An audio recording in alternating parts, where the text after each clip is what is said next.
Assalamualaikum warahmatullahi wabarakatuh. Kami ini dari Laskar Mataram Raya. Ini sebenarnya ingin menyampaikan bahwasanya keadaan di Solo itu adalah pusat dari segala pergerakan, baik itu positif maupun negatif. Di pusat-pusat radikalisme, terorisme, Wahabi itu ada di Solo. Kemudian beberapa tahun sebelum ini banyak terjadi persekusi yang dilakukan oleh laskar-laskar yang berbaju putih itu terhadap laskar Daster terhadap tradisi kebudayaan masyarakat, seperti waktu itu di Tangmangu tradisi budaya Mondosio, bersih-bersih desa itu diserbu, bahkan dalangnya di Sulardianto itu dikebuki pakai kayu, kemudian dipotong seperti itu. Kemudian banyak yang di Karangpandan juga. Terus kemudian di Solo sendiri rutin terjadi setiap hari Jumat itu, pada sholat Jumat itu ada pawai hati. Jadi mereka berorasi di tengah pusat-pusat kota Solo seperti itu. Dan juga setiap bulan itu ada pertemuan, yaitu ada kayak seperti persatuan antara Wahabi dan Wahabi. Itu jadi Wahabi dengan Wahabi. Itu. Jadi ada suatu forum dan itu isinya mengkritik pemerintah, memprotes pemerintah. Kemudian yang arah-arahnya itu seperti radikalis dan intoleransi, seperti bukan Pancasila. Maka ini saya sempat berkonsultasi dengan Gus Wage, bagaimana kalau ini di Solo ini ada sebuah laskar untuk paling tidak untuk berusaha untuk membentengi atau melindungi dari pribumi dari laskar-laskar tersebut. Kemudian saya di Solo ikut Laskar Sabilillah atau Laskar Nusantara. Gus Wage Bidani itu menganjurkan untuk laskar sendiri, Laskar Mataram Raya. Seperti itu. Karena memang seperti di daerah Karanganyar, kemudian di Pasar Kliwon itu kan ya pusat-pusatnya yaitu Wahabi dan Wahabib dan gerakan-gerakan radikalisme seperti itu. Jadi mungkin ada arahan untuk kelanjutannya, soalnya memang ini yang membidani adalah Gus Wage dan Kiai Joko. Ya, demikian mohon arahnya dan bimbingannya. Ya, Assalamualaikum warahmatullahi wabarakatuh. Waalaikumsalam. Baik, Laskar Mataram Raya didirikan untuk menampung semua aspirasi baik dari Trah Mataram maupun dari rakyat Mataram secara kebudayaan. Misalkan saya tinggal di Pasuruan. Adipati kami dulu Niti Adiningrat I adalah putra dari Sinuun PB kedua. Maka Pasuruan sesuai perjanjian Giyanti bagian dari Surakarta, Madura dan lain-lain juga demikian bagian dari Mataram Raya. Jadi untuk menyatukan semua rakyat dan Trah Mataram, tidak peduli siapa saja, dia dari lapisan mana saja, nasabnya jelas atau tidak jelas, tidak penting. Anda tidak penting jadi keturunan siapa, yang penting adalah apa yang Anda yakini dan yang Anda perjuangkan. Itu lebih utama. Percuma ngaku nasab mulia tapi perbuatannya jadi budak, perbuatannya hina, perbuatannya mencaci maki dan lain-lain, percuma, ya, tidak ada gunanya. Tapi Anda bukan siapa-siapa dan Anda yakin bahwa Anda bisa membuat sejarah Anda sendiri, Anda jauh lebih mulia dari mereka yang punya terah tapi ternyata perbuatannya hina dan tidak jelas sikapnya. Jadi itu kami menunggu semua ketegasan sikap, kehadiran, keberpihakan dari seluruh rakyat Mataram dan Trah Mataram untuk bersikap dalam hal ini. Karena apa? Menurut saya, Bu, karena suku Jawa ini paling banyak di Indonesia. Jadi kalau Jawa bangkit, insya Allah suku-suku yang lain juga akan mengalami kebangkitan pula. Seperti contoh, kebangkitan Budi Utomo, kebangkitan Sumpah Pemuda, dan pada zaman sebelum era kemerdekaan, seluruh kerajaan Sultanan Nusantara di bawah majelis siapa? Sinuwun Pakubuwono yang ke-10. Beliau juga yang membiayai bagaimana seluruh pemuda berkumpul di dalam Sumpah Pemuda, dan di situ tidak ada Pak Alawi. 10 November tidak ada Pak Alawi. Agresi militer Benda 1 dan 2 tidak ada Pak Alawi, tapi mereka ada di dalam peristiwa 65 PKI, ada mereka di dalam peristiwa pembantaian Cilegon, itu ada muftinya Pak Alawi yang menjadi memberikan fatwa sesat. Jadi mereka jelas tadi yang dikatakan oleh Raden Budi, mereka adalah pengkhianat bangsa, mereka adalah parasit bangsa. Mereka akan kita terima sebagai saudara kalau mereka jujur bahwa mereka bukan cucu Nabi seperti yang disampaikan oleh Kang Mas Suat tadi. Kalau mereka berani tampil di depan media mengakui dengan jujur bahwa mereka bukan keturunan Nabi Muhammad, dan mereka siap untuk kesetaraan di dalam bangsa ini, mereka saudara kita. Sebelum itu 1 inci pun, 1 mili pun kita tidak akan mundur dari perjuangan ini. Oke. Terus kemudian gini, terkait mengenai masalah Mataram Raya ini, apakah mau berhimpun, bergabung, atau bagaimana dengan Laskar Nusantara sebagai bagian dari laskar yang membawa seluruh etnis dan ras dan agama, monggo, itu hak dari panglimanya Kiai Ukit, sekjennya panjenengan Gus Rozak, ini juga keturunan dari Amangkurat Jawi, Amangkurat keempat, dan juga dari Mbah Nur Iman Melangi. Gus Hana, ini juga dari Mbah Nur Iman Melangi, jadi saudara panjenengan juga. Terus kemudian juga ada Ketua Dewan Pembina Kiai Suradi yang nanti akan hadir juga ke sini. Jadi tujuan dari Laskar Mataram Raya tidak ada tujuan apapun selain menegakkan marwah kebudayaan dan menjaga terjadinya persekusi atau mengimbangi kalau ada tindak-tindak kekerasan. Nanti seluruh laskar kalau bisa memiliki kemampuan hukum, memiliki sertifikasi paralegal, walaupun bukan sarjana hukum, walaupun tidak harus menjadi advokat, tetapi bisa beracara dari Polsek sampai ke Mabes Polri, punya kemampuan untuk mendampingi secara resmi, diakui negara, punya kemampuan hukum. Jadi tidak ngawur, bukan laskar yang anarkis, tapi laskar yang pinter dan terdidik. Itu yang kita harapkan. Demikian, terima kasih. Assalamualaikum warahmatullahi wabarakatuh. Ijaika ya Allah, ijaika nabika Muhammad sallallahu alaihi wasallam. Allahumma ja'al sabit qalbana hadinika. Sabit lisana maksudku. Para teman-teman semua, saya itu dari tadi nyimak pembicaraan teman-teman semua, walaupun sebenarnya saya itu bukan siapa-siapa. Saya kemarin ditanya daripada anggota grup, sampean itu nasabnya kemana? Memang urusan sampean apa? Saya itu bangga dengan nasab bapak saya dan ibu saya, karena leluhur saya mengajarkan nyambung tuh, nyiram tuh, luhur kemarin luhur. Dulu saya dinasihati nenek saya yang kue pengen luhur leluhurmu. Dan aku yo bangga najan bapakku petani, mbakku tani, gawean di nandur pari, neng kue wong kutho kuwi lek rene sing nandur pari gak mangan.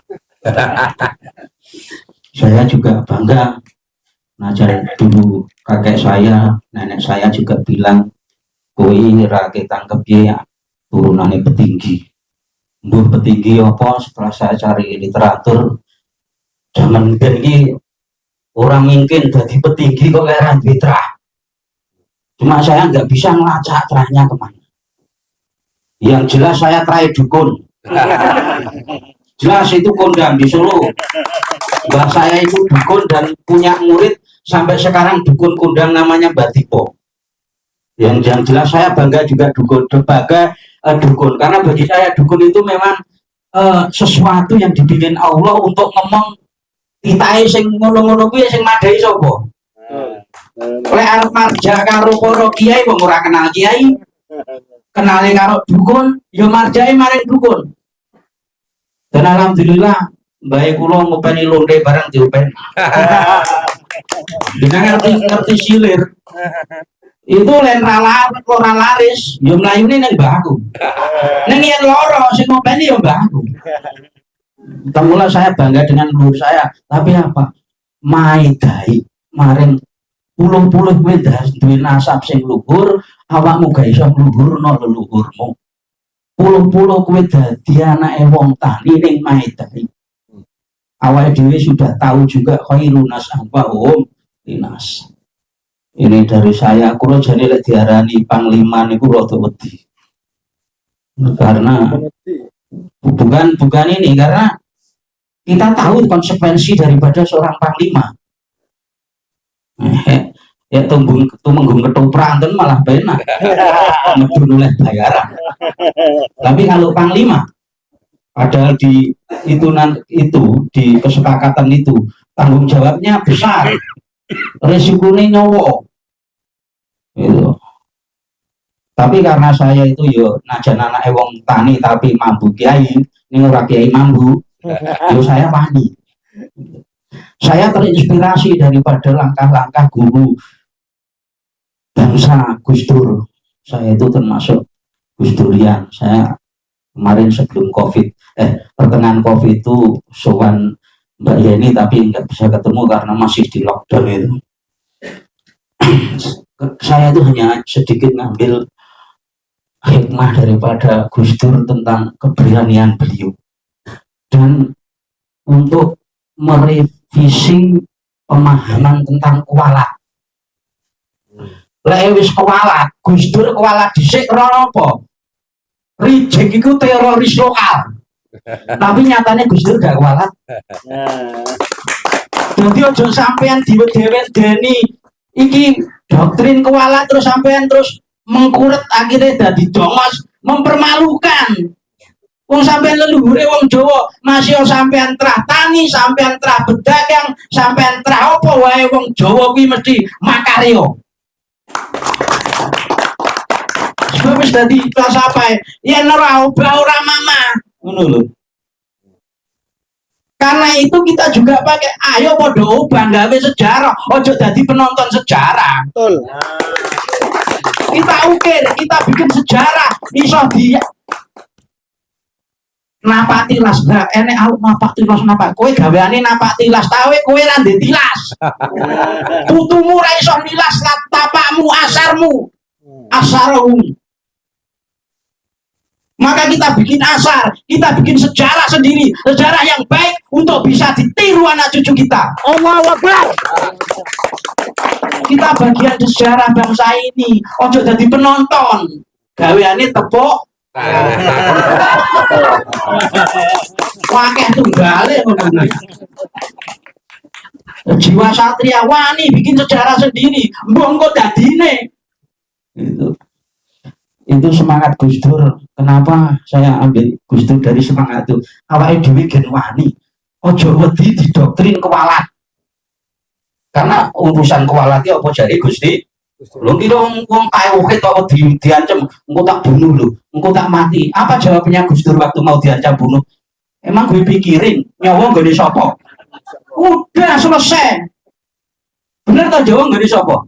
Layas takiru masaatan wala tak dimundar. Ora iso diakhir, ora iso dimunduri mati. Lek kudu mati hari ini, ya mati. Wong akeh sahabat sing pengen mati syahid, ternyata sedone tenggen tempat tidur. Jadi lek kudu mati iki ya saiki mati, mulo kok diancam ajeng diculik ya tak tunggu malah. Sebab apa? Lah aku wong tauhid ngerti kok mati iki dudu urusanmu. Emangnya kowe malaikat Jibril, Jibril. Wis oleh mandat saka Gusti Allah. Diancam takut, engko tak culik, engko tak sniper tuh lah. Kowe iki salah. Sing nyekel uripmu. Itu. Maka dalam perjuangan ini maka rasa takut niku monggo kita singkirkan. Masih diintimidasi, masih diancam, gak gagas uripku neng tangane Gusti Allah. ini akan menimbulkan keberanian. Guru saya Mbah Sirot, Mbah Lim itu beliau mungkin badannya kecil, semacam Mbah Mufid, badannya kecil, tapi keberaniannya siapa yang meragukan? Karena apa? Pegang tauhid. Itu. Iya, Mbah Lim juga seperti itu. Padahal saya kalau suan Mbah Lim mesti dunek-neki. Tapi kok seneng dengan dinek-nek oleh beliau. Kowe wong pinter, aku bodoh. Dikuti ngoten nggih kula raman. Kula nangis.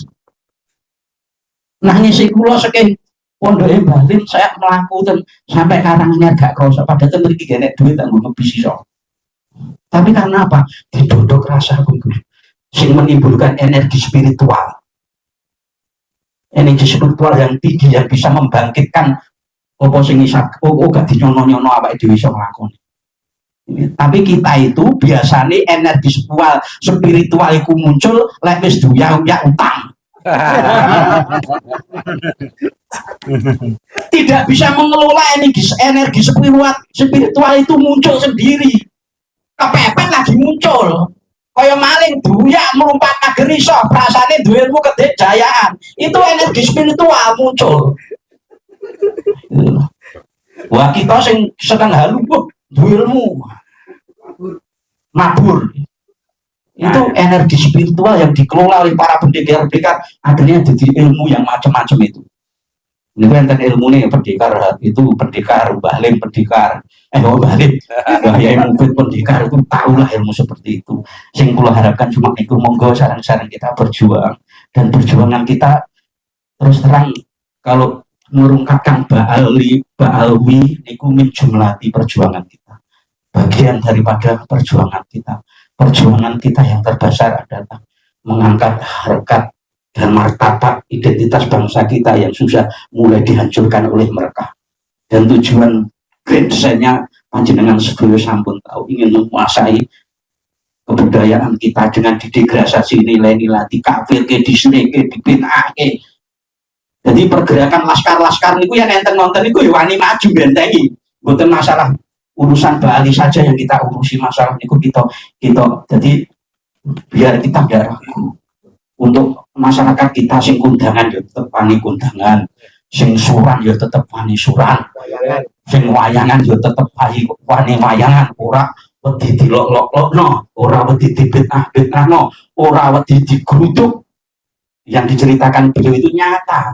Tentawang Mangu, Mondosio namanya, sampai kena walate mana jenengan ingat nggak tragedi Lawu, longsor hebat itu oleh orang-orang tua spiritual dinisbatkan akibat daripada kelakuan para ini Washington laskar apa Daster niku yang mempersekusi adat itu akhirnya marah. Bumi yang bergerak tidak terima, akhirnya Lawu loros menghabiskan nyawa berapa itu. Niku oleh orang anu ditangkap niku kewalat. Lek kewalat sing ora bertindak kena akibatnya. Niku kemauan. Mungkin kan kula pikiraken manfaat usipun kangge kula ya Mbak. Terkait PJNU Solo Raya. Oh nggih.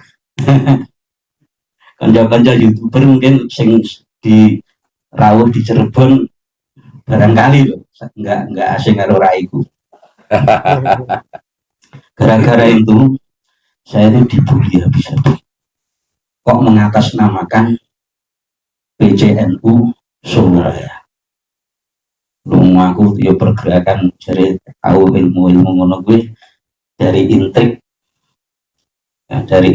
galagasi yang pergerakan yang kudu nganggo trik dan intrik. Lah sing bodho ya tuber kuwi no. Yang jelas kono sarasean. Lu kok ditanya legalitasnya. Wong ngopi kok mbok tekoki iki resmi apa ora lho goblok kowe. Ini trik.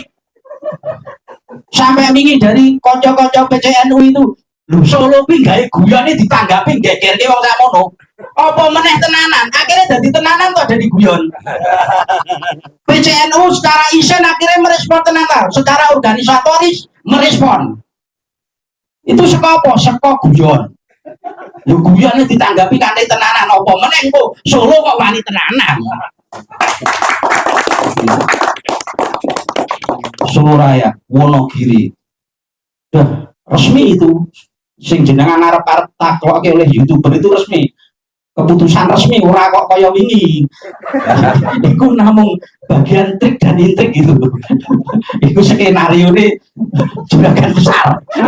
Saya tidak perlu sebutkan namanya. Itu pergerakan seperti itu. Dari guyon saja di Solo itu dari guyon wis menggetarkan itu. Akhirnya direspon gandeng Solo isin kabeh kok awake dhewe wis ngene ning iso wis ngono-ngono akhirnya wong struktural kan ya kupingnya abang loh. Akhirnya melakukan pertemuan resmi 1 PC NU Raga 7 juta. Pertemuan di situ.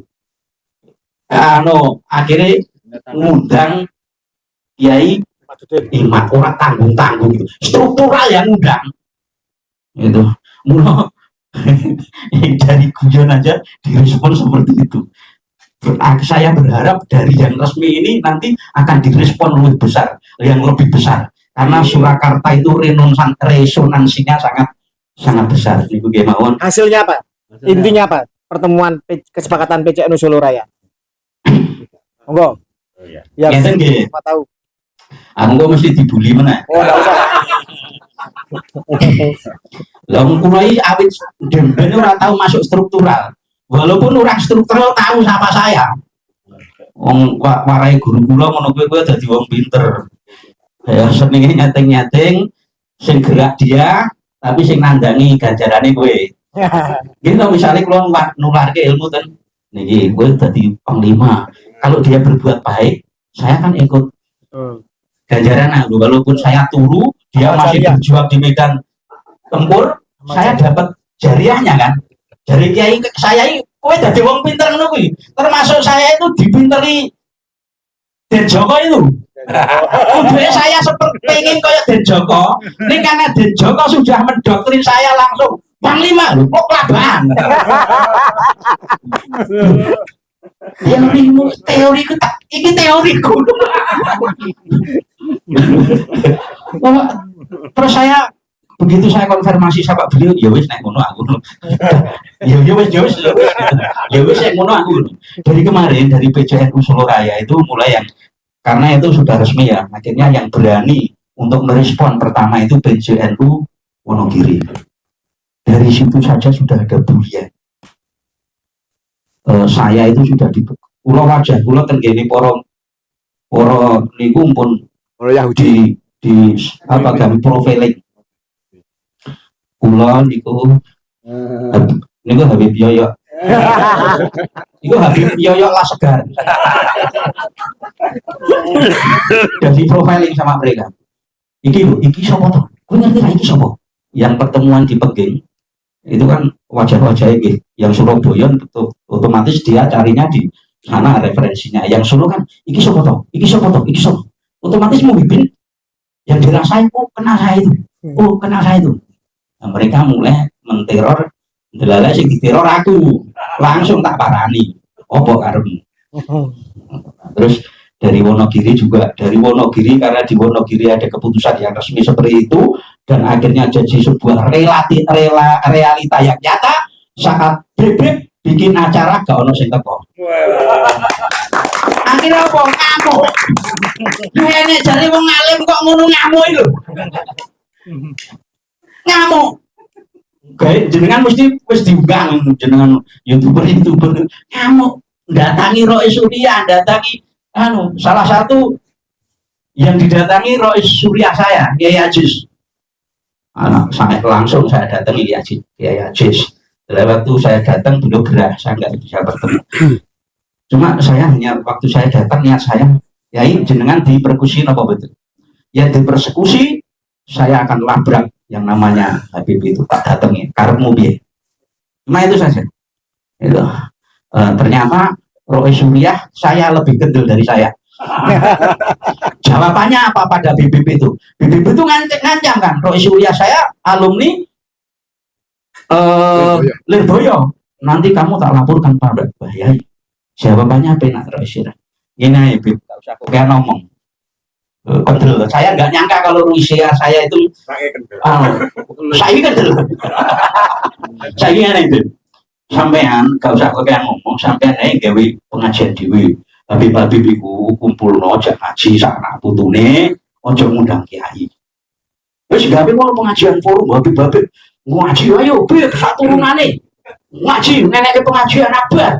Terus kami kiai-kiai tak nenek ini orang udah sampean. Kampung. Diam dia. Saya tidak nyangka Roy saya jawab seperti itu. Dari jawaban Roy Surya seperti itu, dadiku kulo semakin wani. Semakin wani karena gampangannya energi baru yang nyontek itu dari para-para ini sepuh itu. Semakin saya berani dan Laskar ini siap ya membentengi ulama-ulama. Oh jelas. Oke, siap. Kalau ini bahkan kalau saya kemarin kenapa nanti kalau saya nggak khusus seperti Dawe jenengan. Saya tidak ingin dijadikan panglima neng awang-awang. Sing ora jelas sapa sing di panglima ini. Saya mau anak buah saya bayi karena di situ itu berat. Enek si jaya anggota sing gak masalah sing dicekel panglima nih. Kalau saya tidak tahu identitas anggota saya bayi wala taruhannya gulu iya mulai harus tak cekel sih ini Cocok. bayi KTP kumpul jadi nanti saya anggotanya bayi per kabupaten perang saya mau datangi kiai-kiai itu mohon bukunya yang sudah ini KTP jadi Laskar kita jelas bayi mau dijumlahi piro najan sidik rasa isin tapi enek nyoto sidik ning nyoto daripada ngimpi ning ngoyo-woro ngoten nggih mawon gitu saking kula pokoknya monggo sareng-sareng berjuang. Saya yakin kebenaran seperti yang saya sampaikan di Buntet, kebenaran itu punya jalan sendiri seperti bulldozer. Kapan ngalang-alangi kebenaran akan hancur. Orang-orang yang alim niku ampun disangka tidak setuju dengan pergerakan kita. Ulama-ulama yang alim itu nanti pada saatnya akan dibimbing oleh ilmunya. Betul. Karena ilmu itu nurul. Karena saat ini belum. Nanti saya yakin ilmunya akan membimbing hati nuraninya untuk membenarkan bahwa mereka itu bukan dzurriyyah Nabi. Satu lagi, tolong catat wahai muhibin. Kami tidak pembenci dzurriyyah seperti yang Anda framingkan. Kami tidak dan bukan pembenci dzurriyyah Nabi. Kami berjuang ini karena kami cinta pada dzurriyyah Nabi Shallallahu Alaihi Wasallam. Kali ini keyakinan wong ahlu sunnah wal jamaah hubbi nabikum wa hubbi ahli baiti. Gandeng iki keyakinan berarti masuk ranah syariat. Hukumnya cinta kepada dzurriyyah itu wajib. Karena wajib kita kudu jelas. Yang sholat madhep Ka'bah kudu jelas, arahnya kudu jelas. Yang cinta kepada dzurriyyah, mulon dzurriyyah ya kudu jelas. Ini saya tidak ingin umat kita tertipu. Ini masalah syariat loh. Yang ngerti-ngerti ini sampai nanti dituntut loh. Tiwas tak cintai jebolnya istri tetangga. Ribon nih, siapa yang dosa? Kowe kok ngerti kowe dzurriyyah dewe bahayai. Siapa yang dosa? Bahayai loh.